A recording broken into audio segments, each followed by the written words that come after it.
In this tutorial I'm going to show you how to restore an Alcatel 768 cell phone to factory settings. Okay.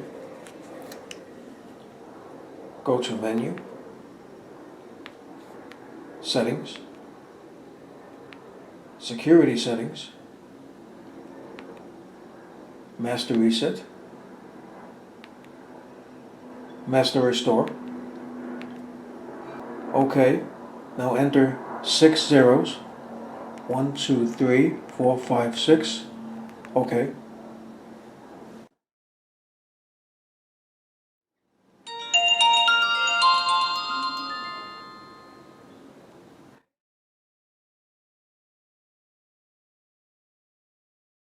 And there you go. The phone has been restored to factory settings. So I hope you found this video useful. If you have, please show your support for this channel by subscribing. Feel free to leave comments. Please like up this video, and thank you for tuning in.